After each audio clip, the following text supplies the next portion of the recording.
Parce que le soir, les pensées remontent, j'avais envie de vous lire une histoire. Parce que les temps sont incertains, j'avais envie de vous envoyer un câlin, un bisou.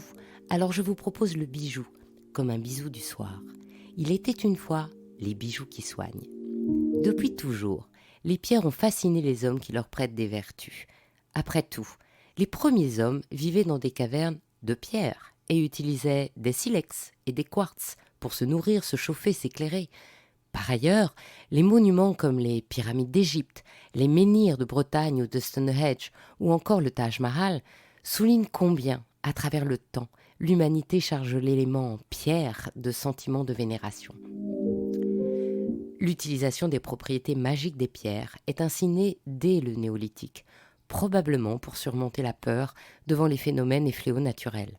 Chaque pierre, différente par sa couleur ou son rayonnement, ou simplement par ses qualités de dureté ou de solidité, a été ainsi chargée de pouvoirs surnaturels. Bien souvent, les propriétés attribuées aux pierres relevaient de la culture collective. Par exemple, en Égypte ancienne, la cornaline de couleur rouge-orangé faisait penser au soleil levant et était donc symbole de puissance.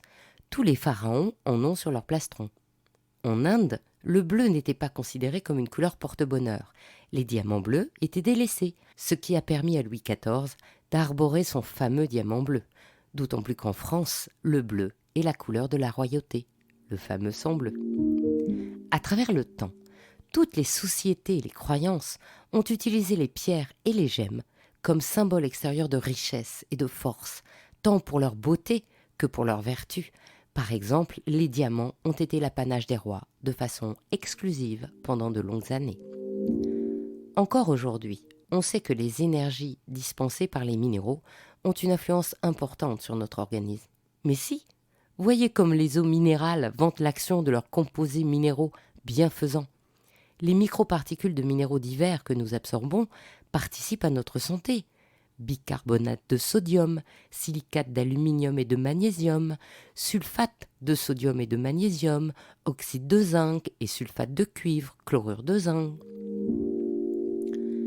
Comme chaque minéral a une structure cristalline propre, une combinaison atomique spécifique, chaque pierre possède une onde vibratoire particulière et peut pénétrer nos seuils énergétiques, que sont nos chakras ou nos méridiens. Les médecines ancestrales que nous qualifions d'alternatives, comme l'Ayurveda, le yoga, la médecine traditionnelle chinoise et l'acupuncture, ou encore le shiatsu, utilisent toutes des pierres et des gemmes dans une démarche thérapeutique. Ces énergies passent par les méridiens. Ces 360 à 2000 points répartis sur toute la surface du corps sont considérés comme des portes d'entrée ou de sortie. Cette énergie serait concentrée dans les chakras, lesquels seraient chargés de recevoir et d'émettre une énergie vibratoire rythmée qui agit sur les organes. Est-ce de la croyance ? Eh bien, demandez à un kinésithérapeute les circuits qu'il surveille et manipule, et superposez-les au dessin des méridiens et des chakras. Ils se chevauchent presque à l'identique. Dès le Moyen-Âge en Europe, de nombreux lapidaires décrivent l'intérêt médical de certaines pierres. Au XIe siècle, Marbode, l'évêque de Rennes, publie dans son De Lapidis les poèmes des pierres précieuses et Hildegarde de Bingen soigne avec des plantes comme avec des minéraux. Au XIIe, Philippe de Taon décrit les propriétés d'un grand nombre de minéraux. Au XIIIe, Arnaud de Villeneuve décrit les vertus des plantes et minéraux dans son Speculum Medicinae. Au XIVe, le traité du chevalier Jean de Mondeville, dont le titre est Le Lapidaire, contient une description des pierres précieuses et de leurs vertus magiques. Au XVe, Paracels, dans les 7 livres archidoxes, décrit les vertus des pierres. En 1644, Anselme Boès de Botte, médecin de l'empereur Rudolphe II, imprime à Lyon, en français, un livre de 750 pages, Le parfait joaillier ou Histoire des pierres contenant des facultés médicinales et propriétés curieuses. En 1748, l'encyclopédie des drogues de Louis Lemery, médecin de Louis XIV, considéré comme précurseur de la pharmacie, cite les vertus de plus d'une cinquantaine de pierres et minéraux. Plus tard, l'abbé Haouy décrit dans son traité de cristallographie les spécificités et les pouvoirs des pierres. En 1869, M. Guibourg, professeur à l'École supérieure de pharmacie de Paris, publie en 3 volumes Histoire des drogues simples. Le premier volume est consacré aux minéraux et à leur étude en tant que principe premier de la pharmacie. Et enfin, en 1937, le formulaire Astier, la librairie du monde médical, 7e édition, cite encore une 50aine de minéraux employés à des usages thérapeutiques. Donc l'usage officiel des pierres en thérapeutique n'est pas si lointain. Parlons maintenant de lithothérapie. Le mot vient de l'association des termes grecs lithos, signifiant pierre, et thérapeia, signifiant cure. Il apparaît pour la première fois dans le livre La revue d'histoire de la pharmacie, écrit en 1938 par Philippe Schor. La lithothérapie explore et tente de définir précisément les vertus spéciales de chaque pierre. Les gémologues, presque unanimement, dédaignent cette partie de l'analyse des gemmes, alors même que le Schumann, le guide des pierres précieuses, qui est donc leur livre de chevet, y consacre encore aujourd'hui 5 pages. Et si les joailliers utilisent tous les gemmes, peu se revendiquent franchement de cet argument de lithothérapie. Il y a bien sûr des exceptions.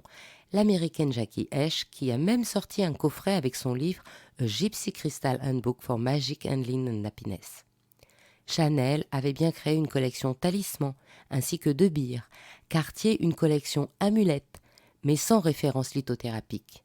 Seul Morgan Bello s'est engagé plus avant sur l'énergie des pierres.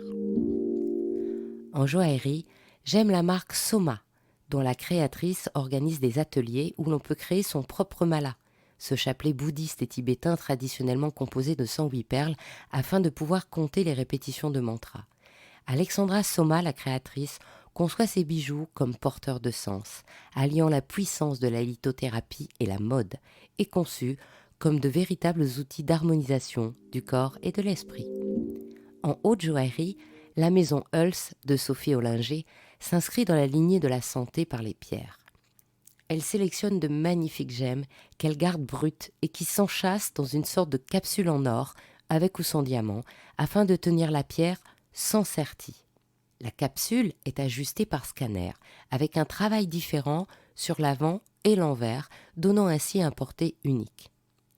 Les pièces uniques de cette première collection appelée Genesis ont été conçues par l'artiste designer Frédéric Manet et son orchestre joaillier. L'apaisement est symbolisé par une émeraude brute de Colombie, l'énergie par une topaze impériale du Brésil et la protection par un rutile de Madagascar. Alors, est-ce que je veux vous convaincre qu'une pierre, même précieuse, peut vous protéger du coronavirus ? Bien sûr que non. Mais si porter votre bijou préféré vous fait du bien au moral, même avec votre pyjama, n'hésitez pas. Ainsi se termine cette histoire d'Il était une fois le bijou. Si cette histoire vous a plu, partagez-la autour de vous. Pour vous aussi, envoyez plein de bijoux bisous. Et encouragez-moi en partageant et en me mettant plein d'étoiles et de likes. À demain pour un prochain bijou, un nouveau bisou du soir.